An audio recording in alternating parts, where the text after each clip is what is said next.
In the kitchen, the sunset's low. Mom's cooking, dad's out, works the show. I polish shoes, I clean the floor. Dreams are locked, they're just for me and my door. But tonight's different, I feel alive. A ball's coming, my prince might arrive. My sister's sneaking, my heart's on fire. I'll shine tonight, shut my spirit fly. Last Cinderella, last chance to be. Wear this dress, step into your destiny. Beauty's not in the gown, but in your eyes. Last Cinderella, let your light rise. The clock ticks, my heart's in my throat. I'm late, I've gotta go. I step on the slip, but the crowd cheers. They say it fits, but I know it's clear. But tonight's different, I feel alive. A ball's coming, a prince might survive. शहजादी सुंदरीला और वक्त के तिलिस्म की कहानी। किसी दूर दराज बादशाहत में, जहां सितारों भरी रातें और सुनहरी सुबह एक दूसरे से मिलती थी, शहजादी सुंदरीला रहती थी। वो अपनी सादगी और नेक दिली के लिए मशहूर थी, लेकिन उसकी सौतीली माँ और सौतीली बहनों ने उसे हमेशा महल के गंदे कामों में उलझाए रखा। सुंदरीला फिर भी अपने दिल में एक छोटी सी उम्मीद रखती थी और अक्सर जंगल के किनारे पर जाकर अपने ख्वाबों में खो जाती।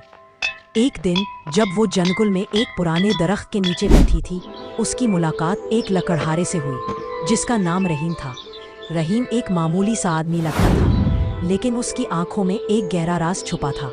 उसने सुंदरीला से पूछा, शहजादी, तुम्हारे दिल की उदासी क्या कहानी सुनाती है? सुंदरीला ने अपनी परेशानियां बताई और रहीम ने खामोशी से सुनी। फिर उसने एक छोटी सी चमकदार चीज निकाली, एक पुराना लाकत जिसके अंदर एक अजीब सा पत्थर जगमगा रहा था। रहीम ने कहा, ये वक्त का तिलिस्म है, ये वक्त को मोड़ सकता है, लेकिन उसे इस्तेमाल करने वाले को बड़ी कीमत अदा करनी पड़ती है। जब तुम तिलिस्म इस्तेमाल करो तो अपने दिल की सच्चाई को याद रखना। सुंदरीला के दिल में तजस्सुस जाग उठा।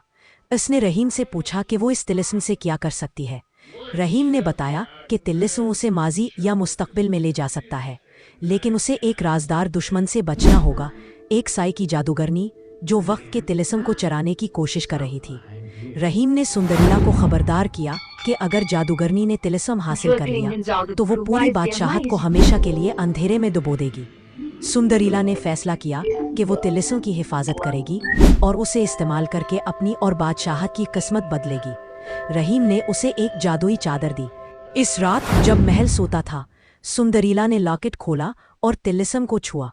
अचानक एक चमकदार रोशनी ने उसे घेर लिया और वो खुद को 10 साल माजी में पाती थी। वो उस वक्त के महल में थी जब उसकी माँ अभी जिंदा थी। सुंदरीला ने देखा कि उसकी सौतीली माँ, जो अभी महल में नई नई आई थी, एक जादूगरनी से मिल रही थी। वो दोनों वक्त के तिलिस्म के बारे में बात कर रही थी। सुंदरीला ने समझ लिया कि उसकी सौतीली माँ ने शुरू से ही तिलिस्म को हासिल करने की साजिश की थी।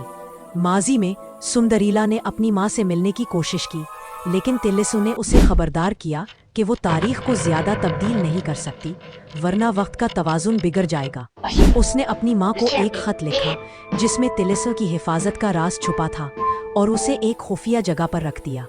फिर वो तिलिस्म को दोबारा इस्तेमाल करके अपने वक्त में वापस आ गई। वापसी पर इसे पता चला कि जादूगरनी, जो उसकी सौतीली माँ की मददगार थी, अब तिलिस्म के पीछे पड़ गई थी। जादूगरनी ने सुंदरीला पर हमला किया, लेकिन रहीम अचानक वहां नमूदार हुआ। इसने बताया कि वो कोई आम लकड़हारा नहीं, बल्कि वक्त के मुहाफिजों में से एक है जो सदियों से तिलिस्म की हिफाजत कर रहे थे। रहीम और सुंदरीला ने मिलकर जादूगरनी का मुकाबला किया। सुंदरीला ने जादुई चादर का इस्तेमाल किया और तिलिस्म की ताकत से जादूगरनी को वक्त के एक लोक में कैद कर दिया, जहां वो हमेशा के लिए फंस गई। महल वापस आने पर सुंदरीला ने अपनी माँ का खत ढूंढा जो उसने माजी में छुपाया था। इस खत में एक राज था, एक जादुई दुआ जो सौतीली माँ की शरारत को खत्म कर सकती थी। सुंदरीला ने दुआ पढ़ी और सौतीली माँ की जादुई ताकतें खत्म हो गईं। इसकी सौतीली बहनों ने अपनी गलतियों पर माफी मांगी और बादशाहत में अमन बहाल हो गया। रहीम ने सुंदरीला को तिलिस्म वापस कर दिया और कहा, अब तुम वक्त की नई मुहाफिज हो, इसे संभाल कर रखना। سندریلا نے تلسم کو ایک خفیہ جگہ پر چھپا دیا اور فیصلہ کیا کہ وہ اس کی طاقت کو صرف اچھائی کے لیے استعمال کرے گی۔ رحیم جنگل میں واپس چلا گیا، لیکن اس نے وعدہ کیا کہ جب بھی سندریلا کو ضرورت پڑے گی وہ اس کے ساتھ ہوگا، اور اس طرح شہزادی سندریلا نہ صرف اپنی قسمت کی مالک بنی بلکہ وقت کے رازوں کی محافظ بھی بن گئی۔ اس کی بہادری کی کہانی بادشاہت میں ہمیشہ گونجتی رہی۔